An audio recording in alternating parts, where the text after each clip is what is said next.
En el capítulo 7 vimos nosotros claramente las 4 bestias, que es del Imperio Romano de donde surgiría el anticristo.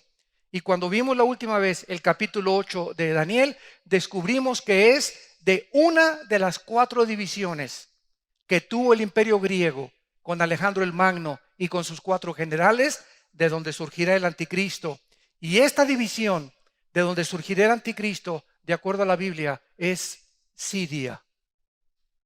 Al anticristo se le llama más de 8 veces, tanto en el libro de Isaías como en Miqueas y otros libros de la Biblia como Nahum, se le llama el asirio. Entonces es claro, ¿verdad?, que ahorita este movimiento terrorista de ISIS, ¿saben a quién están esperando? Están esperando a un líder que, de acuerdo a la escatología del Islam, se llama el Mahdi. Y cuando el anticristo surja en estos próximos meses o años, porque estamos seguros que ya vive en el mundo, cuando él surja, el Islam lo va a reconocer como el enviado de Alá para ellos, como el Mahdi. Y se va a convertir en el líder que va a tratar de gobernar y derrocar las monarquías que quedan, como la de Arabia Saudita y la de Jordania.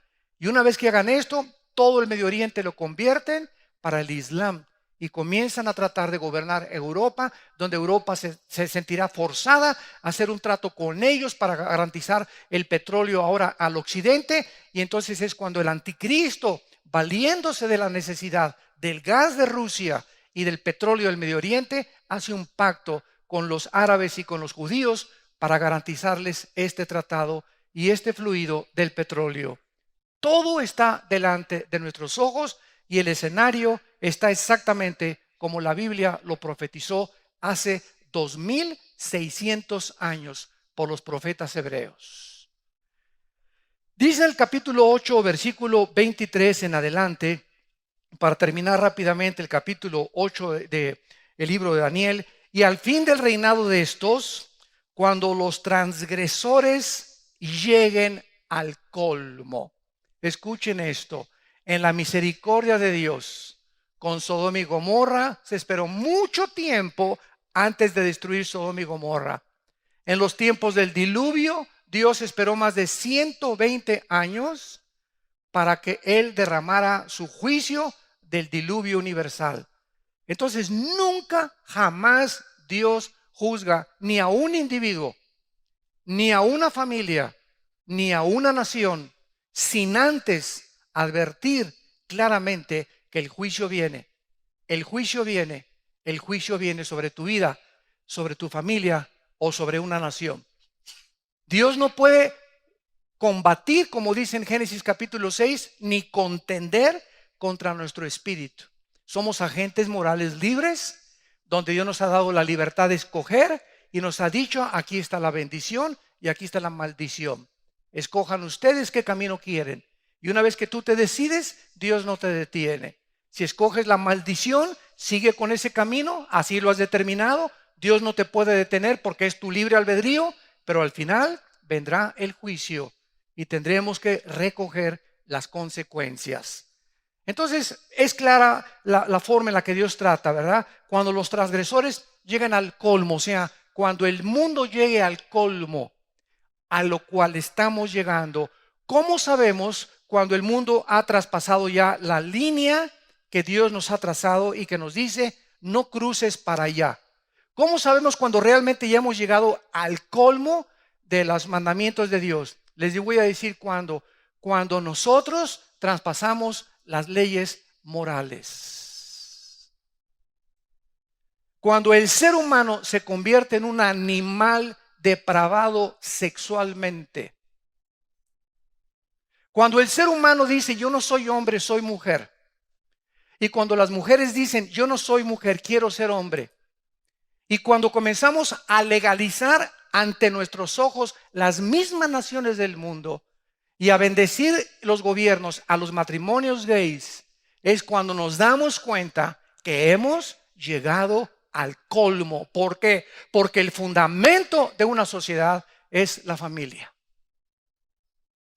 La estructura principal de una nación es la familia. Y si la familia se derrumba, si la familia se deshace, si la familia se comienza a depravar, no hay ninguna esperanza para ninguna sociedad. Porque las sociedades están formadas por familias y las familias las forman los matrimonios. Y estamos llegando al colmo, donde ya se está aceptando como normal, donde ya es una depravación impresionante en las telenovelas, en la televisión, en las películas, en los libros, en las revistas, donde ya es increíble, más de 17 millones de sitios de pornografía en el internet. Más de 17 millones de sitios de pornografía. El ser humano, sin que se dé cuenta, comienza a debilitarse a través de esto, y sin que te des cuenta tu carácter comienza a debilitarse, y sí alcanzas y llegas a ser presidente, y llegas a ser gobernador, y llegas a ser un astro de fútbol y un astro deportista, y Miss México y Miss Venezuela, etcétera, etcétera, y ante los ojos del mundo llegaste a la cima. Y cuando estás allá en la cima te das cuenta que internamente perdiste tu familia, perdiste a tus hijos, perdiste tu moral, perdiste tus principios, pero ganaste el mundo y perdiste tu alma. Cristo le llama a esto un pobre tratado y una pobre manera de haber desperdiciado tu vida, porque después de esta vida sigue el juicio de Dios. Cuando los transgresores llegan al colmo, se levantará un rey altivo. Este es el anticristo. Un rey altivo, así se le llama. O sea, el anticristo va a tener una personalidad soberbia, altanera, orgullosa. Inmediatamente, ¿verdad? Va a ser una persona que va a ver a toda la gente de arriba para abajo. Ya conocemos ahorita, ¿verdad? Hay un político norteamericano que se burló de los mexicanos. Bueno, tremendo, ¿verdad? Y este político norteamericano, ¿verdad? Lo sacaron los mismos periodistas, se dijeron es que simplemente este hombre con la pura mirada que tiene se puede y proyecta la soberbia de su corazón. Entonces es impresionante cómo se nota esa mirada, ¿verdad? Esa mirada soberbia y mirar a todos así, y aquí yo soy el papucho de papuchos, Juan Camaney me llaman, etcétera, etcétera. Es la forma en la que el anticristo se va a manifestar, un rey altivo, pero soberbio, altanero, mirando a todos con desprecio. Y dice la Biblia, y entendido en enigmas. Esta palabra enigmas, chidá en el hebreo, C-H-I-D de David, H-A de Armando, chidá significa dichos o máximas difíciles de resolver. O sea, el anticristo va a ser un genio intelectual que va a resolver la mayor parte de los problemas de carácter intelectual y filosófico que hasta este momento no han sido resueltos. Les puedo mencionar algunos. ¿Quién construyó las pirámides de Egipto? Que son obras sobrenaturales. ¿Quién les reveló a los mayas hace cerca de 4,000 años el calendario solar y el calendario lunar sin tener telescopio, calculadora, ni formas tecnológicas para poder haber llegado con una precisión matemática astronómica, lo que hasta 1600 y pico Galileo Galilei comenzó a descubrir con un telescopio? ¿Quién hizo las pirámides o las ruinas de Machu Picchu en Perú? Las ruinas de Stonehenge en Inglaterra, el famoso misterio del Triángulo de las Bermudas, donde la ciencia no ha podido penetrar a través de la investigación científica, porque trasciende la investigación científica. El anticristo lo resolverá. Será una persona entendida, con un genio intelectual que trasciende lo natural. Y su poder se fortalecerá, dice el versículo 24, mas no con fuerza propia. Esto significa que el poder del anticristo no es natural. El poder del anticristo no es algo con lo cual nació. Cuando dice la Biblia que no es con fuerza propia, nos habla que alguien le va a dar esa capacidad y esa sabiduría diabólica, le va a dar esa fuerza sobrenatural que él va a tener, y ese poder que él va a tener le va a ser dado también por alguien que no es él. Y en Apocalipsis capítulo 13, versículo 2, la Biblia nos da la respuesta. Y el dragón le dio su poder y su trono y su autoridad. El anticristo será una persona investida con todo el poder y la autoridad satánica. Será casi, podríamos decir, un clon de Satanás. Si Satanás tiene poder y le dijo a Cristo, te entrego esos mundos y esas joyas y esas riquezas si te hincas y me adoras, ese mismo poder que Cristo dijo, a tu Señor, tu Dios adorarás y Él solo servirás, ese poder, Satanás lo sigue dando a artistas de cine, a deportistas. Mira, te hago famosa, te hago famoso, te puedo que todo el mundo te conozca, porque Satanás conoce el hambre que tiene el ser humano de ser reconocido, de que nos alaben, de que nos aplaudan, de que te tengan aquí todo mundo, que te reconozcan, que te vean, ¿verdad? Bello o bella, etcétera, etcétera. Él sabe que ese es el anhelo de nosotros y apela precisamente a esa personalidad. Y esta es la razón por la cual muchas personas venden su alma al diablo. Si yo quiero ser famoso, no me importa pasar por 15 hombres, pero quiero ser Miss México. Quiero ser famoso, pero no me importa hacer trance, el que no tranza no avanza. Quiero hacer esto y quiero llegar a la política, no me importa quién mato y quién se me atraviesa en el camino. Todas estas cosas que el mundo te ofrece son tratos con Satanás, porque quieres tú llegar a la cumbre sin Dios. Y mientras al más alto llegas, siempre recuerda que de más alto vas a caer también. Más grande será tu caída. Entonces, este poder del anticristo va a ser satánico. Versículo 24, y causará grandes ruinas y prosperará. No cabe duda que mucha gente tiene éxito en el pecado. Así es. ¿Se acuerdan de la reina Jezabel y el rey Acab en el libro de los reyes? Un día llegó Acab y le dijo a Nabot, que tenía una viña muy bonita, un campo ahí cerca de Tlanepantla: oye, quiero comprar este terreno. Y le dijo Nabot al rey Acab: no, no lo vendo. Y llegó Acab, él era un hombre débil y Jezabel era una mujer fuerte. Para combinación, ¿verdad?, de matrimonio. El débil y ella fuerte, lo que debe ser al revés. Entonces, él llegó a la casa así todo triste. Ay, y le dijo a Jezabel: métase a la cocina inmediatamente. ¿Por qué anda allá de chillón? Ay, pues es que Nabot no me quiso vender la viña. Y dice Jezabel: ¿cómo que no te quiso vender la viña? Ah, sí. Y van Jezabel, ¿verdad? Y amenaza hasta Nabot, le quita la viña, lo manda a matar. Y Jezabel, todo lo que hacía, prosperaba. Todo lo que hizo Al Capone en Chicago, prosperó. Todo lo que hizo Saddam Hussein, prosperó. Todo lo que hizo Hitler, prosperó. Pero prosperaron y nunca supieron que es muy corto el gozo de los impíos. Hasta que vino el hacha del juicio y dijo Dios: se acabó. Entonces, el hecho de que mucha gente veamos que tiene éxito y no son cristianos, dice el Salmo 37, no tengas envidia de los que prosperan en su camino. Porque muchos prosperan, pero es por muy poco tiempo. No les va a durar ese gozo, porque Dios, en el momento que menos lo esperan, va a caer el ramalazo, el hacha del juicio. El anticristo va a prosperar 3 años y medio nada más, 42 meses. Nada más, 3 años y medio es lo que le va a durar el poder al anticristo. Y más adelante dice: y destruirá, hará arbitrariamente y destruirá a los fuertes y al pueblo de los santos. Sabemos que la gran persecución se inicia a los 3 años y medio del anticristo, cuando manda marcar con el 666 a toda la gente sin que puedan comprar ni vender sin esta marca, y todos los que en esta época vivan, porque nosotros ya no estamos aquí, gracias a Dios. Aleluya. Pero la gente que quede y que se haya convertido cuando, caray, se fue mi suegra, era verdad lo que el pastor decía. Y se fue mi esposo y ya no está en mi cama. ¿Dónde andas, Chencho? Pues quién sabe, ¿verdad? Y las cunas de los bebés desaparecieron en todos los hospitales, y pilotos se fueron y se estrellaron contra las montañas porque el piloto desapareció.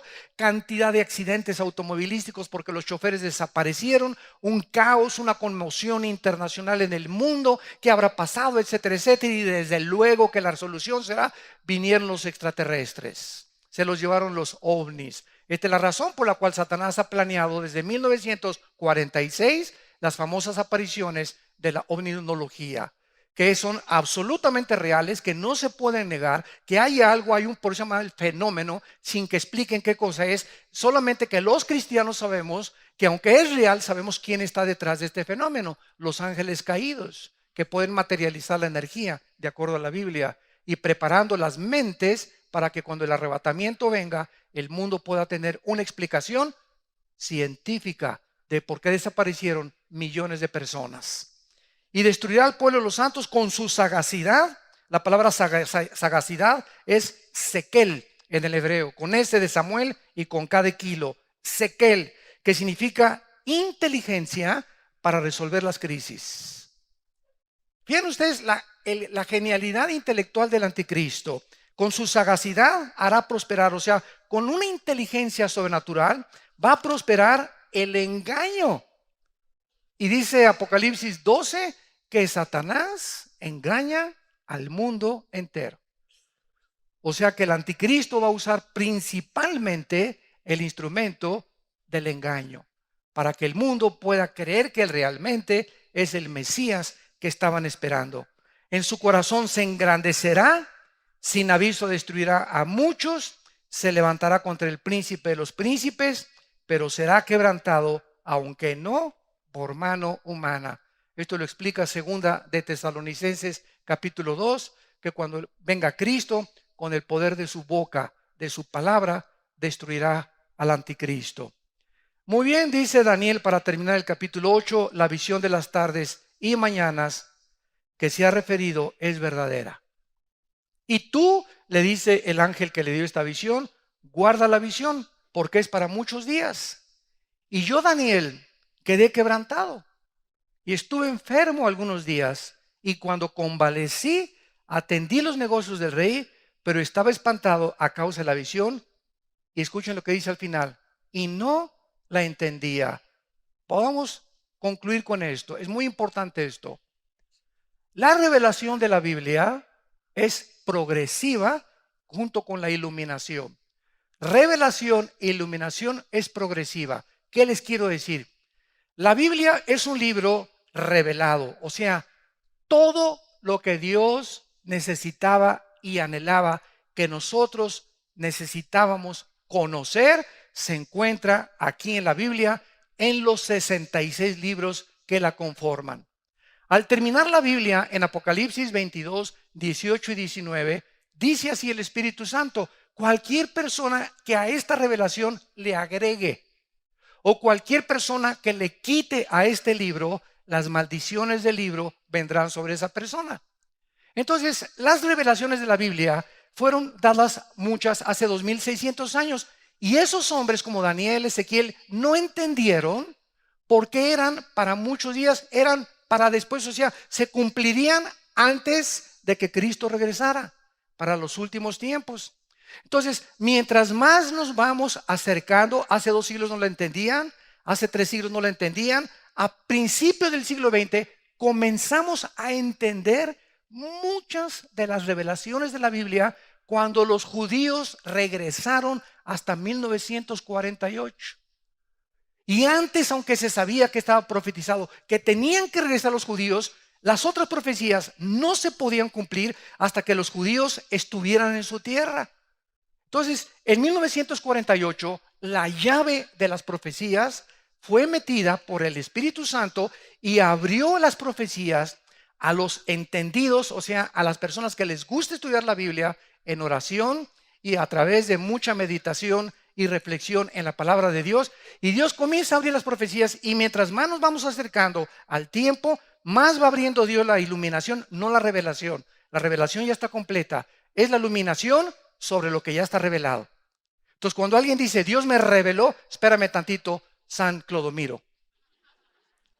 Dios te dio iluminación sobre lo que ya está escrito, pero Dios no tiene nada absolutamente ya que decirnos del futuro más lo que está escrito aquí.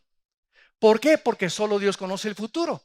Y cuando alguien dice, pues es que el próximo presidente va a ser una mujer de tal país, y va a ser esto, y va a haber un terremoto ahora en agosto o en septiembre, etcétera, etcétera. Cuando alguien comienza a decir, estoy profetizando, o Dios me dijo, o vi en una visión o en un sueño, esa persona se ha endiosado. Porque está tomando la posición de Dios, solo Dios conoce el futuro. Y aquí yo no encuentro en ninguna parte de la Biblia que diga que en agosto viene un terremoto. Dice que habrá terremoto y todo el mundo lo sabe. La falla de San Andrés en California, todo el mundo lo sabe que tarde o temprano se tiene que desprender. Pero el día y la fecha y las cosas no están reveladas en la Biblia. Y cuando alguien dice, antes de septiembre va a pasar esto, eso ya no es revelación, es adivinación.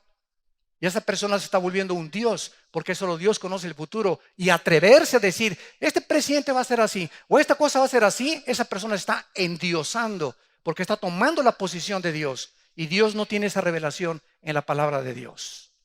Entonces, este es el peligro que existe cuando abandonamos la Biblia, cuando hacemos a un lado las sagradas escrituras y cuando creemos que hay cosas extras que Dios sigue revelando y que Dios sigue manifestando fuera de la palabra de Dios. Y esta es la razón por la cual dice Mateo 24, muchos de los escogidos en los últimos tiempos serán engañados. Engañados por tantos falsos apóstoles, por tantos falsos profetas, por tantas falsas profecías y predicciones de pseudos profetas, pseudos apóstoles, porque no quisieron venir a la ley y al testimonio. Y tenemos la palabra profética más segura, 2 de Pedro 1:19. Tenemos la palabra profética más segura que ¿qué? Que visiones, que sueños posteriores, extrabíblicos. Esto es lo más seguro, a la cual haríamos bien en estar atentos, como a una antorcha que alumbra antes que venga el lucero de la mañana.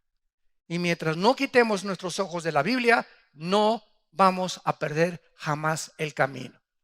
Entonces Daniel, todo lo que recibió, no lo pudo entender. Lo estamos entendiendo nosotros, porque ya se han acomodado los eventos internacionales a la luz de la cronología que la Biblia describe lo que va a suceder. Muy bien. Una vez que hemos establecido este principio tan importante dentro de la hermenéutica es la rama de la teología que estudia cómo interpretar correctamente la palabra de Dios, para no caer en sectas, en falsas profecías y caer en engaños por la falta del estudio sistemático de la palabra de Dios. En el capítulo 9 de Daniel, encontramos a Daniel que comienza él a estudiar el libro de Jeremías. Lo vamos a ver ahorita con calma. Comienza a abrir los escritos del profeta Jeremías, Daniel. Y Daniel descubre que los 70 años de cautividad que Dios había decretado para la nación de Israel estaban a punto de cumplirse. Les voy a explicar de dónde proviene todo esto. Dios le dio a Israel semanas de días y semanas de años.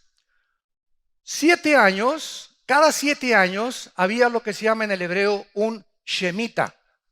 ¿Qué significa la palabra shemita? Significa dejar libre o soltar. Cada 7 años los judíos tenían que el último día que caía en el 29 del Elul, después del mes de Tishri, que era septiembre, tenían que dejar libre a los esclavos y tenían que dejar libre completamente a todas las deudas que tenían. Y cuando se juntaban 7 por 7, 49 años, el año 50 era el jubileo. Y el jubileo era el año en el que ya se cancelaban todas las deudas. Y ya no podía nadie absolutamente tener ni esclavos ni nada, y los dejaban ir. Si el esclavo aceptaba quedarse con los dueños, se quedaba con el dueño y no se iba a ningún otro lado. Pero los esclavos que querían ser libres tenían el derecho de ser libres. Muy bien, ¿qué cosa pasó? Durante 49 años, o sea, 7 años seguidos de shemitas, Israel no cumplió con la ley de Dios de dejar libre y también no trabajar la tierra. Entonces Dios, como castigo, les dio 70 años de castigo por no haber trabajado, no haber dejado descansar la tierra y por no haber dejado libres los esclavos. ¿Qué les quería Dios enseñar? Con que cada 7 años tenían que dejar descansar la tierra durante 49 años. Todo el año no podían sembrar en el año 49 ni cosechar, y toda esa cosecha era para los pobres. ¿Saben cuál es el principio que le dolió tanto a Dios, por lo cual los mandó 70 años a Babilonia? Simplemente Dios quería enseñarles que ellos tenían que entender que dependían de Dios y no de la tierra. Que dependían de Dios y no de la tierra, del fruto que recogían. Y durante ese año Dios probaba su fe, si realmente creían que Él los iba a sostener sin trabajar. Y es el mismo principio para nosotros cuando viene el famoso diezmo, que en el Nuevo Testamento es ofrenda. ¿Qué es lo que nos está diciendo? Dios nos está siempre, siempre, siempre probando. Siempre nos está probando Dios. Dios es un Dios que prueba nuestra fe continuamente. ¿De veras quieres realmente, quiero saber si realmente me amas? ¿De veras es cierto? ¿Por qué tienes 3 o 4 meses que me has robado el diezmo? Por eso dice Malaquías, los maldeciré con maldición, el famoso versículo. ¿Por qué? Porque yo me preguntaba a Dios, ¿por qué una maldición tan grande por esto? Porque lo que Dios abomina más que cualquier cosa es la incredulidad. Que no creamos que Él es el proveedor. No es la gente, no es mi compadre, no es el diputado, no es mi tío, no es mi abuelo, no es mi papá. Es Dios, de donde viene toda buena dádiva y todo don de lo alto. Y cuando quitamos los ojos del proveedor, que es Él, y los ponemos en los hombres, en el trabajo, en la caída del dólar, en el petróleo, estamos dejando a Dios. Y es un pecado de incredulidad. Y eso es el pecado más grande que un ser humano pueda cometer, la incredulidad, porque nos convertimos el dinero en ídolo. Entonces Dios nos prueba ¿con qué? Con las ofrendas. Ahí es donde demostramos si realmente, es que no me alcanzó. Entonces, ¿quién es Dios? No dice 2 Corintios 9, poderoso es Dios para hacer que abunde en ustedes toda gracia, a fin de que teniendo siempre todo lo suficiente, tengas para ir al seminario y matrimonios, tengas para pagarle a tus hijos el colegio, tengas para pagar la renta. ¿Por qué no tienes? Por avaro. Porque no es cierto que crees en mí. Te he probado y he descubierto la avaricia en tu corazón. Voy a comenzar a quitarte el dinero. Y muchos hasta empobrecen. Y muchos que llegan a la pobreza critican a los que tienen más, y posiblemente por eso tú no sabes que muchas veces los que tienen más es por ser fieles a Dios, y tú no tienes, porque los que más critican esto son los que menos dan a la obra de Dios. Pero Dios nos está probando. Dios nos está probando y nos prueba siempre, siempre con la cartera, porque es el símbolo del sudor de nuestra frente. Y es lo que más amamos, el dinero en esta vida. Y por eso la maldición vino sobre Israel. Entonces Daniel, al comenzar a estudiar a Jeremías, vamos a Jeremías 25 rápidamente, antes de Daniel. Jeremías 25. Descubrimos en el versículo 11, 10 y 11, que dice la Biblia, haré que desaparezca de entre ellos la voz de gozo. Esto fue antes de Daniel. Y la voz de alegría, la voz de desposado y la voz de desposada, ruido de molino y luz de lámpara. O sea, Dios comienza a advertir a Israel. Se van a acabar las fiestas, te voy a quitar la alegría, va a venir tristeza en tu corazón, etcétera, etcétera. Toda esta tierra será puesta en ruinas y en espanto. Y servirán estas naciones al rey de Babilonia 70 años. Dios es el Dios de la cronología. Dios es el Dios que exactamente ha trazado las líneas cronológicamente, cuánto va a durar el imperio babilónico, el imperio sirio, el imperio sumerio, el imperio griego, el imperio medo-persa, el imperio romano. Dios es el Dios que escribió con cientos de años de anticipación la cronología y el tiempo cuando dice se acabó, caerá la espada del juicio. Juan el Bautista aparece en escena antes de Cristo y dice estas palabras: el hacha está puesta al árbol y todo árbol que no dé fruto será cortado. O sea, viene el tiempo en el que Dios nos da su Hijo, nos da su gracia para que demos fruto, para que produzcamos.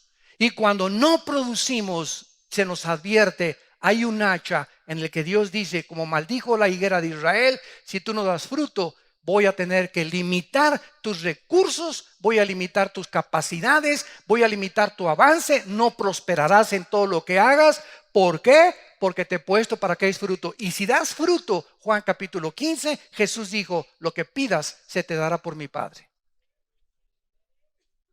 Dios busca fruto siempre en nuestra vida. ¿Qué estamos produciendo para la obra de Dios?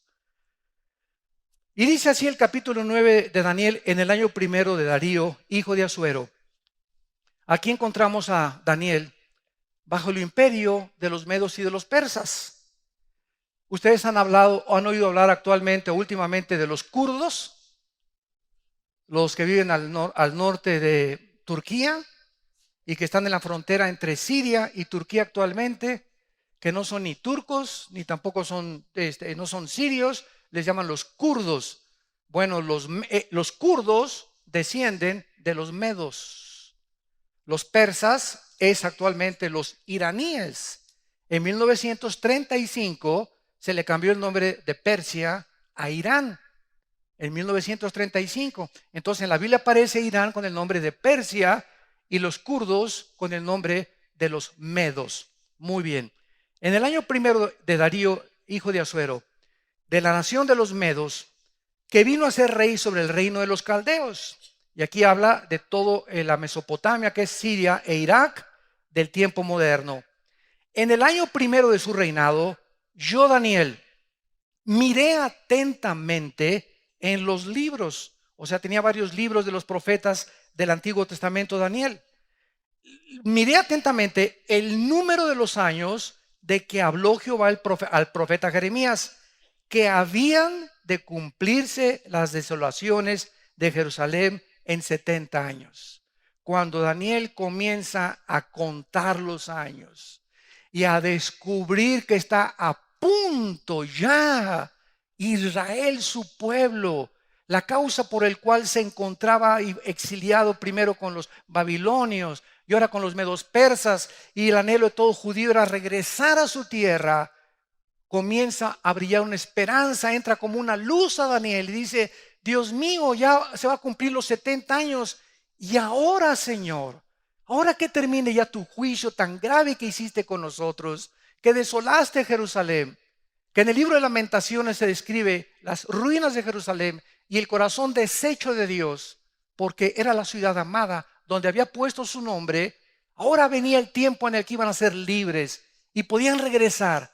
Y entonces Daniel se hinca, y vamos a examinar esta oración poco a poco, y comienza a pedirle intercesión, comienza a interceder ante Dios con la palabra hebrea tepilá, porque hay muchas palabras en el hebreo. Este es tepilá, que significa interceder. Comienza a ponerse en la brecha por el pueblo de Israel.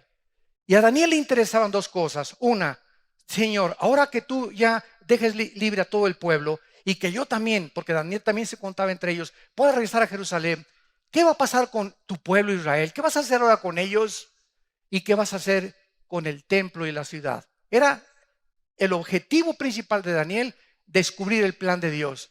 Y vamos a ver a través de todo el capítulo 9, ¿verdad?, una oración tan preciosa de intercesión de Daniel, y cómo al final del capítulo Dios le da la profecía de las famosas 70 semanas de Daniel, donde 7 por 7, 49 son semanas de años. Le da 490 años a Daniel para que se cumplan todas las profecías de Daniel. Ya se han cumplido desde que se reconstruyó Jerusalén en el Nehemías capítulo 2, que fue en febrero, hasta cuando Cristo entró, hasta el domingo de Ramos. Desde la reconstrucción de Nehemías 2 hasta el domingo de Ramos de Cristo, se cumplieron exactamente, señores ateos, agnósticos y escépticos, para que le eches ahí a la calculadora, se cumplieron 483 años y faltan solamente 7 años de la profecía de las 70 semanas, que lo vamos a ver con muchísimo detenimiento después. Y estos 7 años son los 7 años de tribulación que le faltan, no a la iglesia, a Israel, por el amor de Dios. Esta es la razón por la cual la iglesia no puede estar aquí en la tribulación, porque es el tiempo para Israel. Ahora lo comprobamos también con la obra del Espíritu Santo. Vean esto: el Espíritu Santo antes de Cristo, ¿cómo operó? Venía sobre la gente y se iba sobre la gente. Venía y se iba. Nunca permaneció en la gente. Venía sobre Sansón y Sansón tenía unas fuerzas y mataba al león. Se iba el Espíritu Santo y hasta su esposa lo correteaba.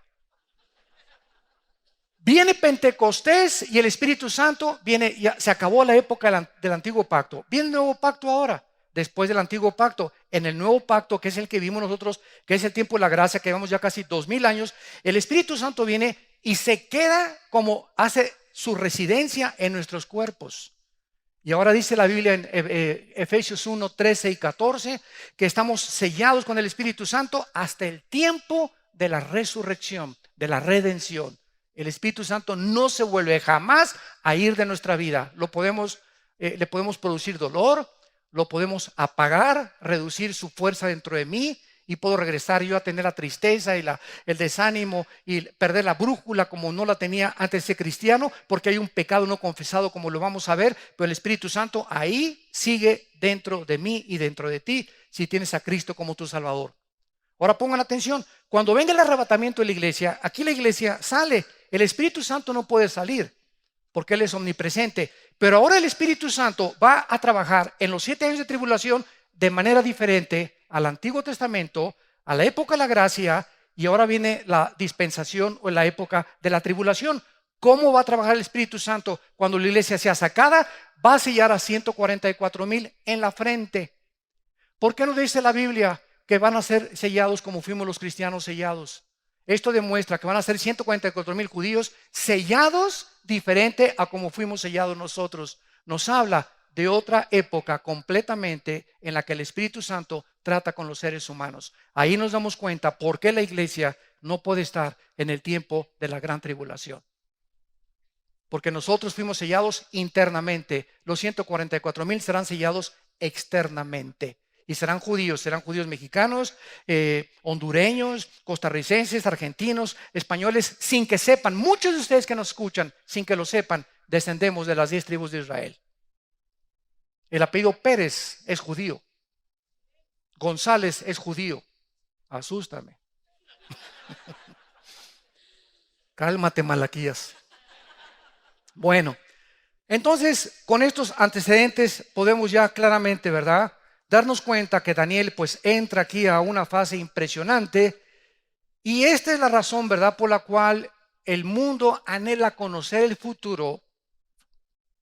Forma parte de la naturaleza caída, y tratar de conocer el futuro es una de las características más profundas del ser humano, porque la mayoría de las personas quiere saber el futuro. ¿Y con quién me caso? ¿Y si este negocio? ¿O si aquello? ¿O si el mundo se acaba? ¿O para prevenirme? ¿O de los terremotos? Y Dios sabe perfectamente bien que las cosas que necesitamos saber ya están escritas, pero el diablo también lo sabe. Y esta es la razón por la cual abundan los astrólogos, tus padrinos, los espiritistas, los brujos, las bolas de cristal, los mediums, las lecturas de la mano y del café. Dígame, ¿qué hago? Te viene esto, te viene aquello. Las cartas satánicas del tarot, los psíquicos, toda esta gama y toda esta dimensión de espiritistas, de brujos, de todas esas cosas, todas estas personas están pisando los terrenos del mismo Satanás. La revelación bíblica es la revelación de la luz, que la tenemos a través de algo interno que nos guía hacia la Biblia. Pero fuera de esto existe el mundo de las tinieblas. Y en el mundo de las tinieblas, Satanás trata de sustituir lo que Dios nos quiere dar con la Biblia y con el Espíritu Santo, con los espiritistas, los mediums, la bola de cristal, en las cartas tarot, el café turco, etcétera, etcétera. Es un sustituto. Siempre Satanás sustituye el original. Y por eso dice en Deuteronomio capítulo 18, en el Antiguo Testamento, la advertencia de Dios. No se ha hallado en ti, versículo 10, Deuteronomio 18, versículo 10. No se ha hallado en ti, le dice Dios a su pueblo, quien haga pasar a su hijo o a su hija por el fuego, ni quien practique kesem, que se tradujo adivinación, ni agorero, que es Anán en el hebreo, que se traduce los astrólogos. Las estrellas no pueden dictar mi conducta ni compra mañana. Pues eres Virgo, no vayas el sábado a comprar a Superama. Pues eres Géminis, no te cases en martes. Y tonterías de esa. Y la gente está increíblemente checando sus horóscopos para ser dirigidos por puras tonterías y babosadas, creyendo que los astros pueden. Imagínate, ¿quiénes son los astros? La luna, como si la luna nos pudiera decir, hoy no compres. Qué increíble irracionalidad del ser humano que nos autocalificamos como personas inteligentes. Y estoy hablando de políticos inteligentes, astrofísicos, personas educadas que son y pertenecen al mundo de la astrología y traen su signo. Y si eres Géminis, no te puedes casar con un Virgo, con un Leo, etcétera, etcétera. Y lo creen. Y no se casan con alguien que no sea compatible con su Géminis, porque se los dijo Walter Mercado. Ni encantador, ni sortílego, ni hechicero, ni adivino, ni mago, ni quien consulte a los muertos. Porque es abominación para con Jehová cualquiera que hace estas cosas. Y por estas abominaciones, Jehová tu Dios, por practicar estas cosas, Jehová tu Dios, echa estas naciones de delante de ti. En otras palabras, mientras más personas consulten los horóscopos, dice Dios, más enemigos se levantarán contra tu vida. Más enemigos vendrán contra tu vida. Más difícil te será avanzar por creer la mentira y haber rechazado el conocimiento de la verdad. Y vean ustedes en el Nuevo Testamento, en Primera de Tesalonicenses, capítulo 4, en Primera de Tesalonicenses, capítulo 4, de qué forma la Biblia nos muestra que cuando el anticristo venga, precisamente, Primera Tesalonicenses, Segunda Tesalonicenses, capítulo 2, cuando el anticristo venga, la gente en los tiempos del anticristo, ¿por qué lo adorarán? ¿Por qué adoraron a Hitler? ¿Por qué un mundo en la época de los romanos, hace 2000 años, le dijeron al César, salve César, Curios, tú eres el Señor, tú eres nuestro Dios? ¿Por qué? ¿Por qué Jim Jones, un pastor loco con el pastor de chivos, se llevó a más de 1000 personas a la Guyana junto a Venezuela en 1978, diciéndoles que porque venía el fin del mundo, etcétera, etcétera, y a las 1000 personas que se llevó los comenzó a obligar a que le dijeran que él era el Padre y el Dios? A las mujeres las obligó a tener relaciones sexuales con él. Los hombres le entregaron sus esposas a este sinvergüenza, y antes de que el gobierno norteamericano mandara a los senadores para investigarlo y después los mató a los senadores que mandó, envenenó con Kool-Aid y con un veneno a las 1000 personas, los obligó a tomarse el veneno. Cuando llegaron los periodistas, eran 1000 personas boca abajo tiradas muertas. Así acabó el apóstol de la mentira, Jim Jones. David Koresh en Waco, Texas. ¿Qué hizo, verdad? Se juntó en un castillo y les dijo, aquí está el milenio, yo soy uno de los ángeles del Apocalipsis. La gente lo creyó, y cuando el gobierno lo rodeó, porque comenzaron a amontonar cantidad de armas, incendió todo el compacto y el compendio que tenía ahí, y murieron niños, y murieron mujeres, y murieron hombres. Vivimos un mundo donde tú no te imaginas que fácilmente puedes ser engañado por falsos profetas, por falsos apóstoles, por falsos dirigentes, por falsos líderes, por falsos amigos, por falsas amigas, por falsos maestros. Y todo tiene como una consecuencia no querer obedecer la verdad. Entonces Dios dice en 2 Tesalonicenses capítulo 2, versículo 9, inicuo, habla del anticristo, cuyo advenimiento es por obra de Satanás, con gran poder y señales y prodigios mentirosos. Escucha, y con todo engaño de iniquidad para los que se pierden, por cuanto no recibieron el amor de la verdad para ser salvos. Por eso, una pregunta antes de seguir leyendo. Levante la mano. ¿Quién cree que Dios puede engañar a alguien? ¿Y los demás creen que Dios no puede engañar a nadie? Están reprobados en teología, ¿eh? Dios les envía un poder engañoso.